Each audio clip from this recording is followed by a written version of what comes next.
Bom dia, Bom dia. tudo bom? Estão cansados, né? Último dia já. Bom dia, Amin. Tudo bem, né? Tudo e você? Bem, graças a Deus.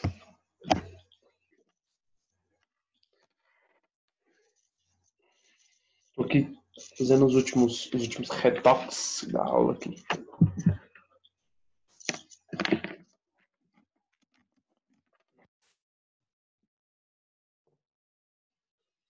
Ô, Amin. Amin.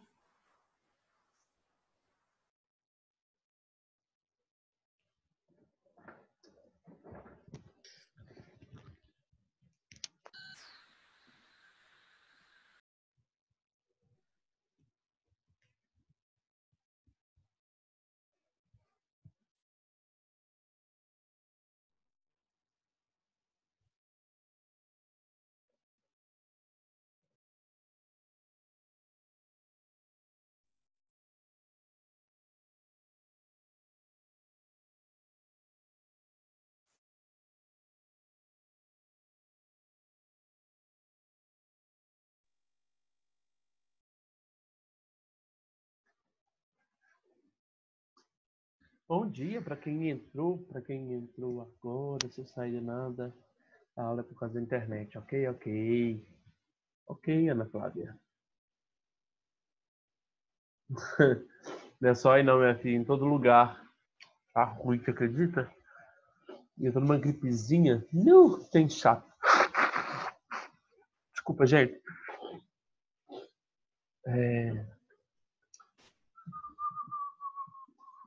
Gente, para quem está com a apostila na mão, já pega a página 8 aí para nós, 8 e 9, para a gente finalizar essa parte das características do Renascimento, né?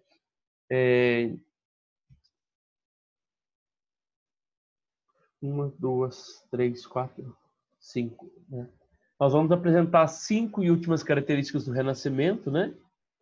E eu já vou logo em seguida começar o primeiro filósofo, né? O Erasmo de Roterdã.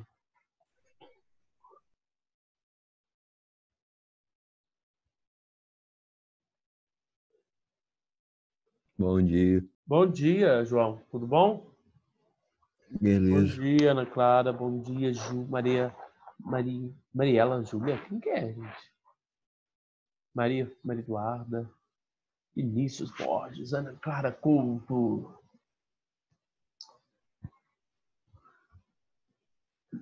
Aqui, primeiro ano. Não, tá passando rápido, já é sexta-feira de novo. Jesus, mano, José. Tá passando muito rápido, tá, gente? Primeiro ano. Filosofia.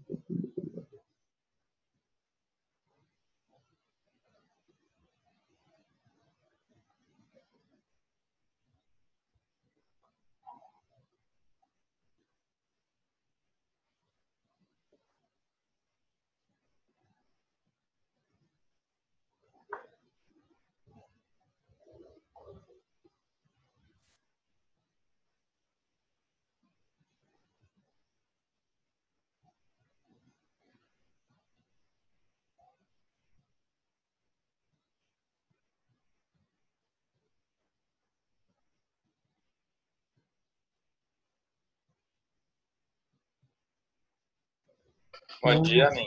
Bom dia. Tudo bem com você? Tudo e você? Beleza.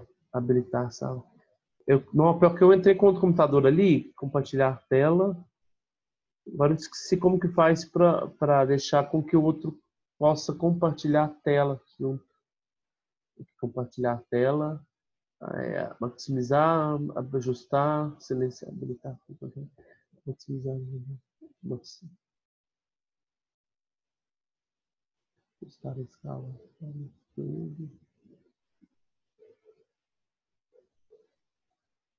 ver se vai avançar, vamos ver se vai dar certo agora.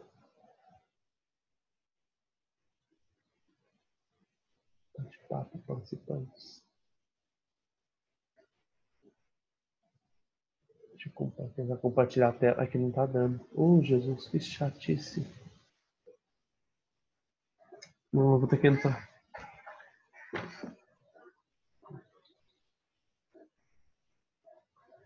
Eu fico numa luta aqui diária, meu filho. Isso aqui. Deixa eu colocar isso lá da televisão, vai rolar. Eu saio desse aqui.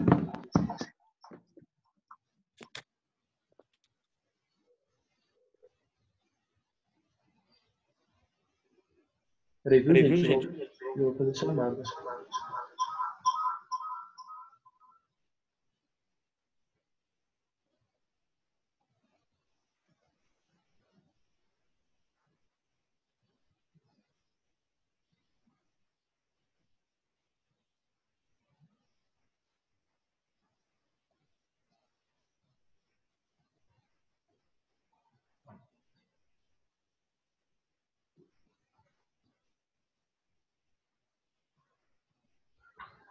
Então, bom dia para todo mundo. Deus nos abençoe nossa semana, né? Vamos começar então? Vai, treino essa ensina. Gente do céu, mas que coisa. 20. Eu coloquei lá na televisão lá, ó. Cadê o Wesley ali?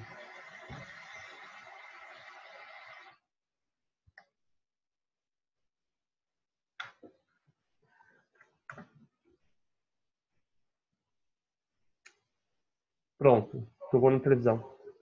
28, gente, desculpa, viu? É que eu sempre espero por vocês entrarem. Aí, Ana Clara. Presente. Acho que eu vou desligar um microfone. Peraí. Não, tá certo. Tem que ficar um desligado. Ana Clara. Presente. Ana Clara Couto. Presente. Ana Flávia. Presente. Ana Júlia.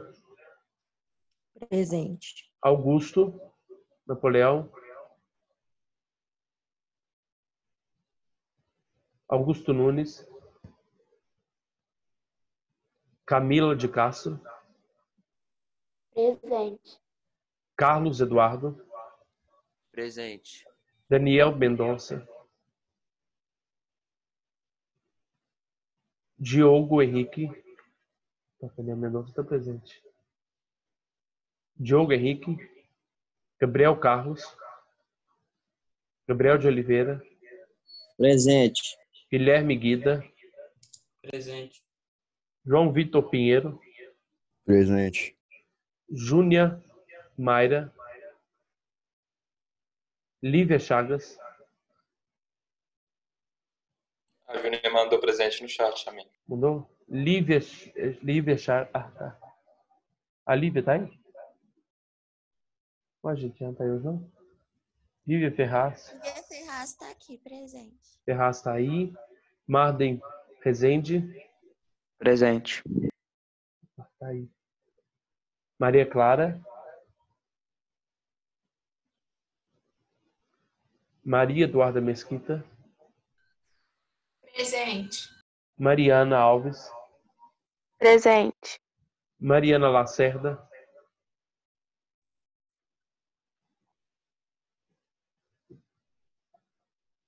Mariela Júlia. Presente. Oh, seja bem-vindo. Marina Gondim. Presente. Pedro Correia. Presente. Pedro Henrique Teodoro. Rafael Nascimento. Presente. Presente. Tiago Correia. Presente. Tomás Cristiano. Vitor Henrique. Vinícius Borges. Presente. Vitor Henrique faltou, né? Tomás Cristiano também não respondeu. Tá. Então, bom dia para todo mundo, né? Deus abençoe nosso dia, nossa sexta-feira. Eu vou colocar lá na tela, na realidade, lá na minha televisão, eu vou expor um slide, tá vendo? Não sei se fica tão tão nítido assim. Vou até colocar ele aqui mais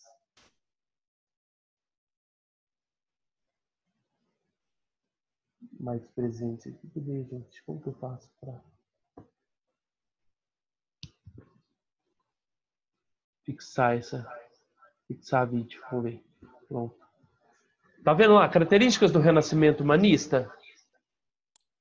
Tá dando pra ver, amigo. Tá. Então, presta atenção. Isso aqui é um pouco do resumo que eu fiz da sua página 8 e 9, que são as características do Renascimento. Na hora que você pega ali na página 8, né? A página 8 está falando assim, ó. Como movimento intelectual, podemos caracterizar o humanismo a partir de 5 princípios básicos.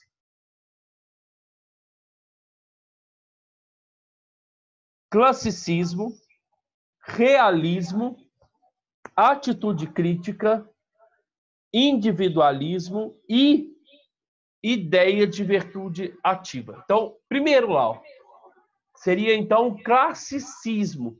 O classicismo nos remete então aos clássicos. Nós já cansamos de falar, eu já falei 2 aulas, eu não vou ficar falando muito mais hoje não, porque eu tenho que avançar. Hoje eu tenho que ir para o Erasmo. Então, ó, Onde está isso, amigo? na sua apostila, Sim. na página 8, no primeiro, no segundo, no comecinho do 3º parágrafo, do lado direito. Ah, viu, obrigado. Na segunda coluna, tá? Aqui, ó. Aqui, ó. Aqui, tá vendo? Ó? Primeiro, segundo, terceiro. Ah, tô vendo sim, tô vendo sim. Tá. Obrigado. Então, quando a gente fala, prega o estudo dos clássicos, mas não só como uma forma de conhecimento, mas também uma forma de desenvolver a capacidade prática que os clássicos tinham, tá? Então, quando a gente fala que é volta ao clássico, não é só, Rafael, você ler um Platão e tentar imitar Platão. Você lê como chama? Um Aristóteles, né? E virar uma cópia de Aristóteles. Não, não é somente isso. É ler, vai estar bem claro aqui, ó. Humanismo prega o estudo dos clássicos como forma de conhecer e desenvolver as capacidades humanas. Mas é preciso tomar cuidado com 2 falsas impressões. Por quê? Porque a gente entende que, voltando aos clássicos, né, nós vamos voltar aos mesmos interesses que eles tinham e comungar daquilo e aceitar aquilo. Não.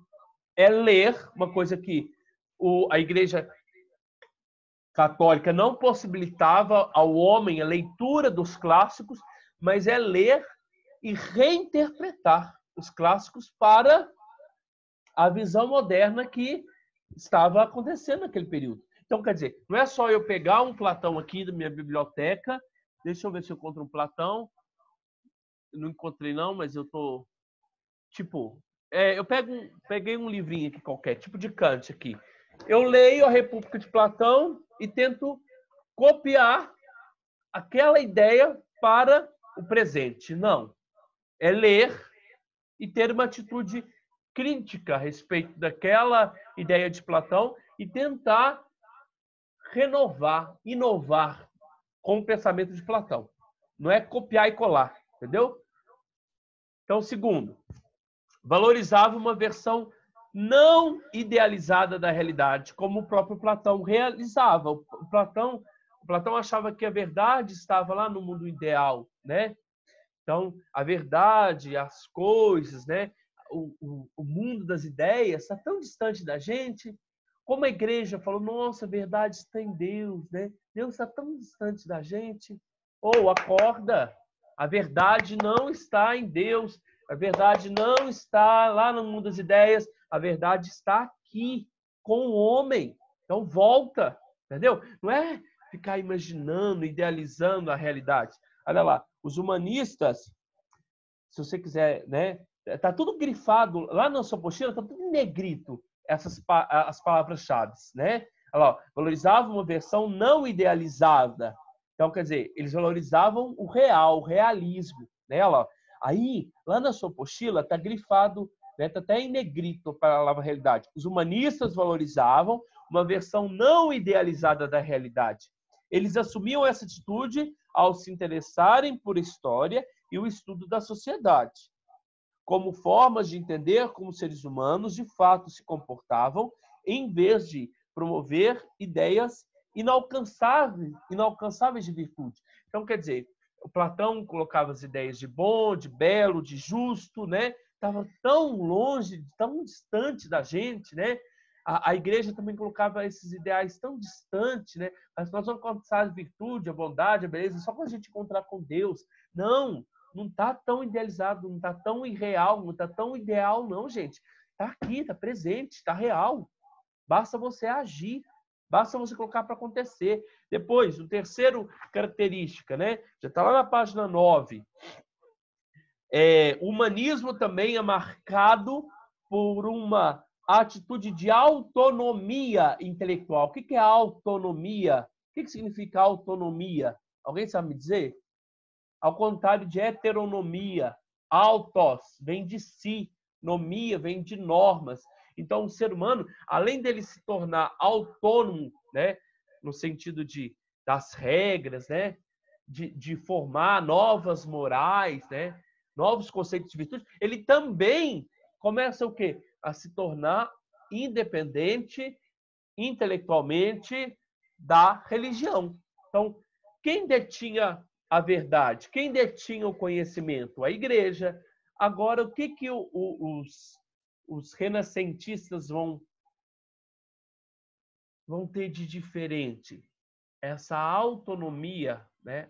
Essa independência de instituições, né? Que pregavam o que é certo e o que é errado, que pregavam como ele tinha que ler, de que maneira que ele tinha que ler, porque senão ele poderia ficar corrompido pelo pecado, tá? E não é só ler, não. Não é só autonomia intelectual, não. É desenvolver uma atitude crítica daquilo que ele leu, tá? Aquilo que eu já falei lá em cima, lá, ó. Não é só copiar e colar os gregos, não. É ter uma atitude crítica. Só que foi mais ou menos isso, tá? Você vai ver que todos os renascentistas vão bater de frente contra a igreja. Mas quando a gente for estudar o ano que vem lá a escola de Frankfurt, ela vai falar que o iluminismo, né, primeiro veio o Renascimento e depois veio o iluminismo, eles somente fizeram com que o homem desdobrasse sobre o que é a razão, como ela funciona, de que maneira ela deve funcionar, a resposta que ela deve dar para a ciência. Mas não ensinou o homem até essa atitude crítica, não. Tá? Eu estou só fazendo uma contextualização daquilo que nós vamos estudar lá na frente, futuramente, tá? Mas é ler, né? É ter uma independência, é saber como essa razão funciona, né? Então vamos lá. Depois, a penúltima, né? Fala assim, ó, a crença nas capacidades humanas e a exaltação da experiência comum confere ao humanismo um caráter individualista, né? Não vem de um grupo, né? Agora, descobrir a verdade não vem de uma associação de monges, né? De escolas, né? Não, cada um agora independente, né? Da religião, independente da sua classe social, cada um vai formar o seu pensamento, né? Olha lá. Então, a crença nas capacidades humanas e a exaltação da experiência comum confere ao humanismo um caráter individualista. O indivíduo tem em si toda a potência necessária para alcançar o que quiser. Ele tem potência, ele é um ser potencial. Como todos nós temos potência de ser o que quiser. Só basta a gente se esforçar, tá? E o humanismo começa a valorizar os diferentes, ou as diferenças entre os indivíduos e aquilo que é único e próprio de cada um. Eu acho interessante que na próxima que nós vamos ler, vai falar assim, eu não quero saber quem é você, tá entendendo? Qual família você veio? Qual família você veio, Tiago? Qual família você veio, Pedro? Qual família você veio, Rafael? Eu não quero saber do humanismo, eu não quero saber quais são as suas classificações familiares, igual existia na época medieval. Qual família que você veio? Não, eu quero saber o que você vai trazer de diferente para nós, né? Tanto na capacidade intelectual, tanto na capacidade ativa. Olha lá para você ver. Ó. Qual o objetivo da educação? É formar virtudes para o homem, né? Mostrar o caminho da verdade, mostrar o caminho das virtudes, né? É ativar no homem, né, a capacidade intelectual, mas também ativar no homem a capacidade ativa, tá? Olha lá, ó, quer ver, ó? Por último, como já mencionamos anteriormente, o objetivo de uma educação humanista deveria ser desenvolver a virtude do ser humano. Mas o ênfase passa a estar na sua aplicação prática, na ideia de uma virtude ativa. Os humanistas associavam, assim como Aristóteles, o desenvolvimento pleno do ser humano está numa vida cheia de virtudes, mas acentuam que ela deveria ser posta em ação. Por quê? O Aristóteles, ele vai explicar na sua Ética das Virtudes, que nós já estudamos, que eu posso julgar o Rafael não é pela religião, não é pela família dele, não, é pelo caráter. E o caráter do Rafael, o caráter do Pedro, falando esses nomes que estão aqui parecendo mais perto, o caráter do Vinícius, ele se desenvolve com o tempo, é com a prática. Tá vendo? É todos os dias, tá?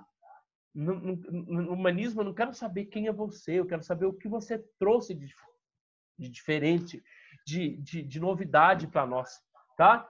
Então, agora, na sua página 10, nós vamos começar a falar sobre esse filósofo. Ai, nossa, o que eu fiz? Ai, eu parei de gravar isso sem querer. Deixa eu compartilhar a tela aqui, deixa eu ver se vai dar certo.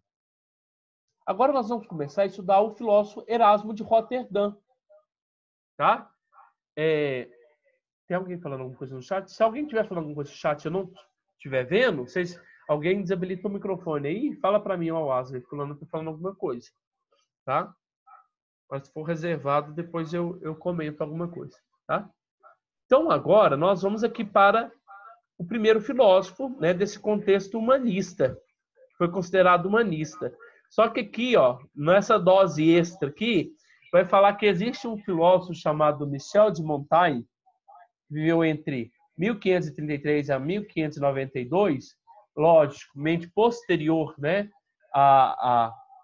ao filósofo ao Erasmo de Roterdã, porque olha lá para você ver a data de Roterdã lá, ó, é de 66 até 1536, tá? Depois de o Michel de Montaigne só tinha 3 anos quando ele morreu. Mas qual que foi a questão do Erasmo de Roterdã em relação ao Michel de Montaigne? Michel de Montaigne é totalmente independente da religião. Ele tá independente da monarquia, da religião, de tudo aquilo que era cultural, que pregava, ou melhor dizendo, que aprisionava o ser humano ao pensamento. Então, Michel de Montaigne foi um intelectual, um intelectualizado, que nas suas obras, né, que eram ensaios, né, e esses ensaios ele escrevia sobre tudo, ele escrevia sobre a vida, sobre a morte, sobre a amizade, sobre até cavalo, sobre jardim. Então, ele foi um cara independente, que não ficou preso à religião, tá? Por exemplo, agora, quando a gente for falar de Erasmo, nós vamos perceber que Erasmo tem grandes problemas. Problemas com o quê? Porque ele já era um membro da religião, ele já era um padre da Igreja Católica, tá? Então, por ele ser um padre da Igreja Católica, você vai perceber muito presente esse aprisionamento ainda da própria alma dele, falando assim, um aprisionamento da alma, porque não podia meter pau na igreja, né? Ele era um padre católico, ele deixa de ser um padre católico, até a nossa apostila vai falar, ele deixa de ser um padre católico, por quê? Porque ele percebe que a sua capacidade intelectual era maior do que ficar agarrado lá dentro da igreja, porque dentro da igreja ele não podia desenvolver tanto. Então ele achou que ele ia desenvolver a sua capacidade reflexiva melhor fora da igreja, e ele sai da igreja. Só que a igreja é muito aquilo que eu sempre falo para os meus alunos, aí falo, a gente sai do seminário, falando eu, porque eu estudei para ser padre 8 anos, mas o seminário nunca sai da gente.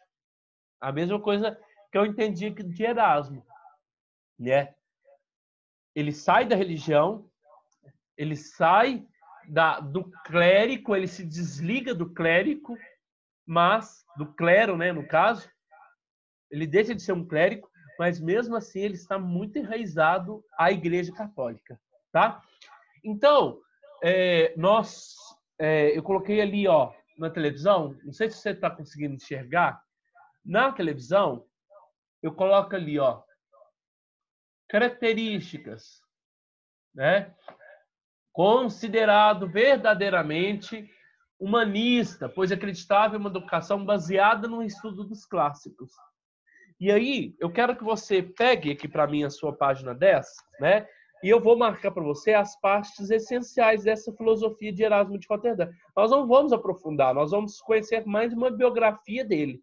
Então, quem foi, né, o Erasmo de Roterdã? Um humanista, né, que nasceu na Itália, suas origens remontam-se ao século XIII, em Florença, na Itália, né? Então, seu nome era Desidérios Erasmus. Mas por que Roterdã? Roterdã era a cidade que ele morava. Aonde? Na Holanda, tá? Então, ele tem uma descendência italiana, mas a sua vida, né, foi na Holanda. Por isso que... E olha para você ver, nós vamos perceber que ele vai ter um embate contra Lutero, mas não um embate contra Lutero no sentido de brigar, bater de frente com Lutero. Não, nós vamos entender que ele tentou ser um advogado de Lutero, né? Ele tentou defender o Lutero, tá? Mas quando eu falo de Lutero aqui, por quê? Porque a própria Holanda, né? Os holandeses são os primeiros a aceitarem a reforma protestante. São os primeiros, é o primeiro país europeu que vai dar por isso que a Holanda até hoje é tudo liberal. É o primeiro país da Holanda. Gente, desculpa. É o primeiro país da Europa que vai tornar-se independente da Igreja Católica, tá? Vai se desprender totalmente, tá certo? Então, vamos lá. Eu gostaria que você marcasse, é só essa parte aqui para a gente entender, ó. Erasmo. Uai, que é isso, gente? Achei que eu tinha colocado o trem para marcar. Deixa eu colocar aqui, vermelhinho. Erasmo, então, entrou-se para o mosteiro e foi posteriormente ordenado padre, mas seu crescente reconhecimento intelectual... Gente, eu não estou fazendo bonitinho, não, tá? Porque eu não consigo fazer a linha certinha. Só quero que você marque aonde que eu estou pedindo ali na sua apostila. A sua Tranquilo, vida... Hã? Oi? Não, tô tranquilo. Eu só quero que você marque aqui, ó. Tá entendendo? Eu não consigo fazer. Quem dera se eu conseguisse ter esse equilíbrio de certinho, tá? Gente, agora que eu vi, tem como mexer na espessura aqui, ó. Dava para fazer como se fosse marca-texto. Mas depois eu olho. Deixa eu ver a espessura. Descobri a América. Deixa eu ver aqui. Deixa eu utilizar agora. Nossa, larga esse manutenção. Não, o que é isso, gente, que eu fiz? Como que apaga?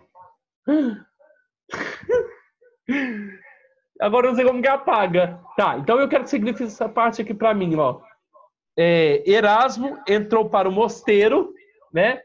E ele percebeu, depois, futuramente, que a sua vida, né? A sua vida não era uma vida voltada para o seminário, para a vida eclesial. Por quê? Porque ele também começa a fazer ali duras críticas, né, à Igreja Católica. Então, ele acha melhor desassociar, desligar-se da vida religiosa, né, como um monge que ele era, e viver uma vida normal. Só que uma vida normal ainda, né, seguindo os preceitos cristãos católicos, tá? Então, depois, né, nós vamos falar lá que Erasmo era um grande crítico, lá na segunda parte da sua apostila. Deixa eu colocar o vermelhinho aqui, ó.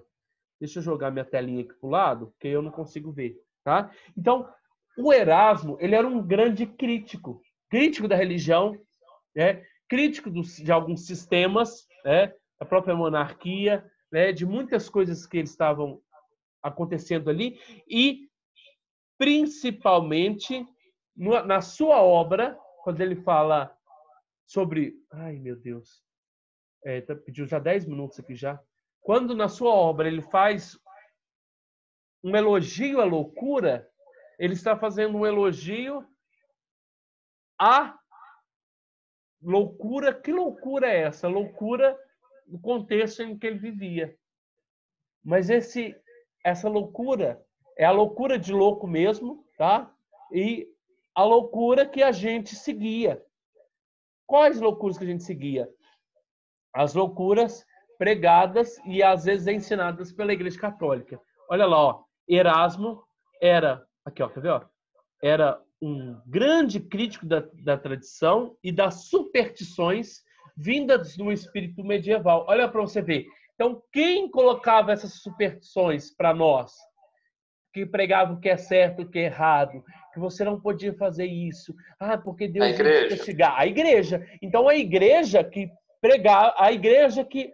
pregava essa loucura, a igreja que detinha essa loucura, porque ela ensinava essa loucura para nós, tá? Então, olha lá, ó, Erasmo era um grande crítico da tradição e das superstições vindas do espírito medieval e encontrou uma forma eficaz e memorável de expor tais críticas por meio de uma sátira em que quem tem a palavra é a própria loucura. É como se a loucura fosse uma pessoa e ela criticava loucuras de outras pessoas.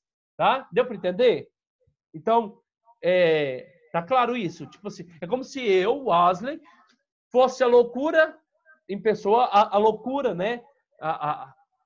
Como que eu posso dizer?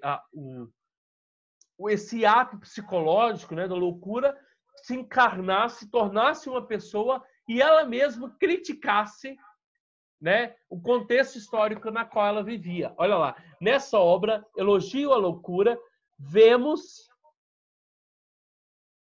nessa obra, Elogio à Loucura, vemos a loucura a partir de um elogio de si mesma para depois analisar abusos e atitudes corruptas da igreja.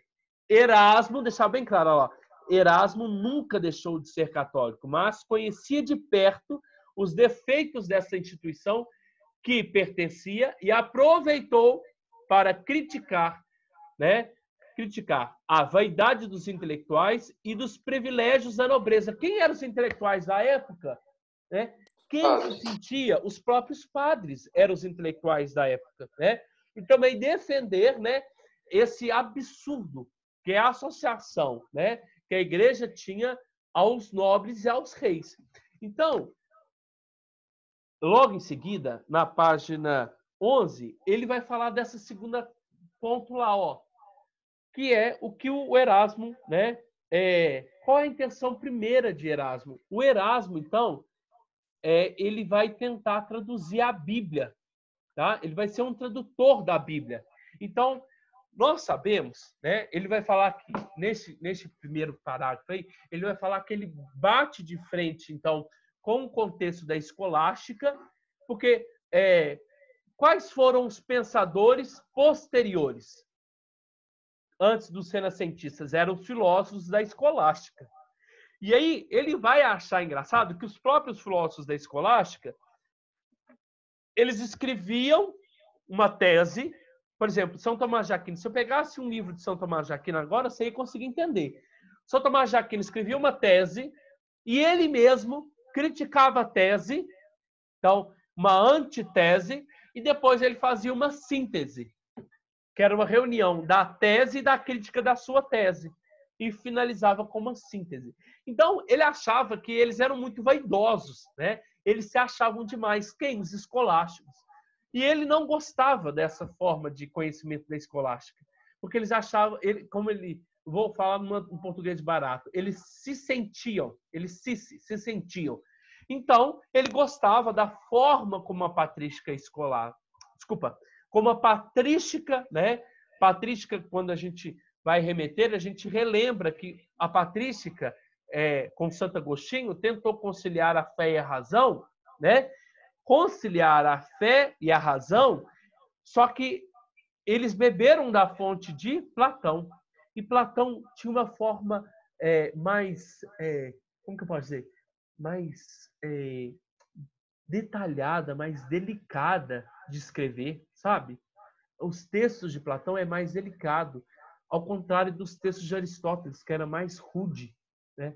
Mais complexo. Platão era mais livre, né? Era mais, vou te dizer uma palavra certa, Platão era mais fino, era mais educado, tá? Na forma de se escrever. Então, vai falar aqui, nesse primeiro momento, que ele bebe da fonte da patrística, né?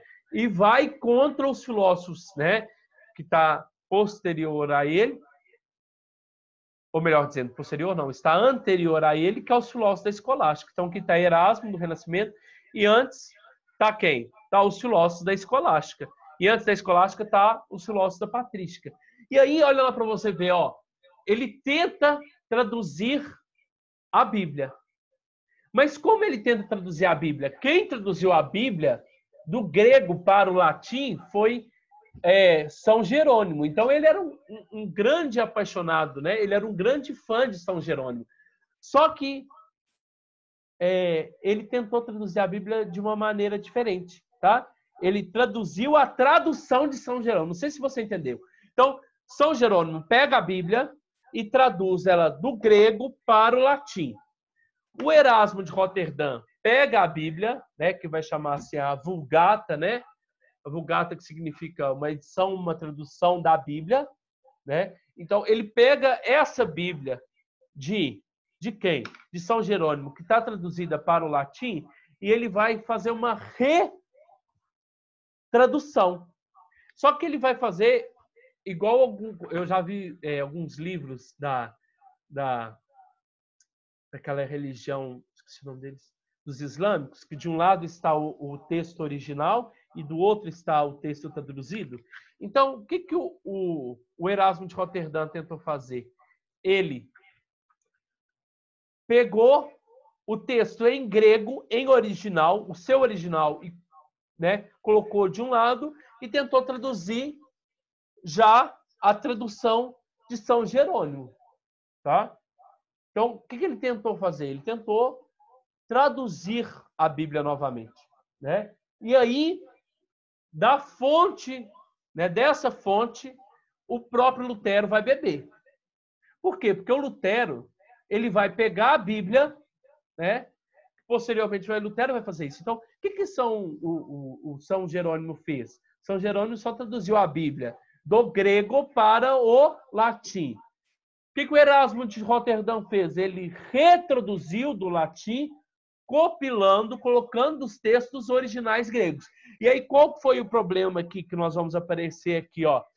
Eu quero que você puder marcar. Ai, nossa senhora, risquei aqui demais. Eu quero que você marque aqui, ó. Propôs, estudar e comentar a tradução, até essa parte aqui, ó. Deixa eu ver se vai descer. Oh, Jesus, desceu demais. Não, desceu até demais. Esse computador ele é muito lento. Peraí, gente, só um segundinho. Não, vai dar meu tempo. Mas deixa pra lá. Na página 11, tá?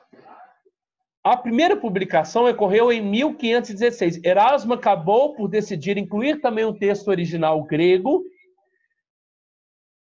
impresso pela primeira vez, para que os estudiosos pudessem avaliar se a tradução estava correta. A tradução latina de Erasmo foi simbolicamente importante, mas acabou não sendo muito utilizada. Tá? E aí, no finalzinho, vai falar ali, ó, ironicamente, o original grego publicado por ele acabou tendo maior influência, quer dizer, não foi utilizado, mas teve influência. Influência para quem? Para Lutero. E aí, coloquei até ali, ó, a imagem de Lutero de um lado e de Erasmo de outro, que na próxima aula nós vamos falar sobre isso, né? Esse embate entre Erasmo de Roterdã e o Lutero. E o Lutero, o que ele fez de diferente aqui? Ele foi igualzinho a Erasmo, só que ele pegou a Bíblia e traduziu para o alemão.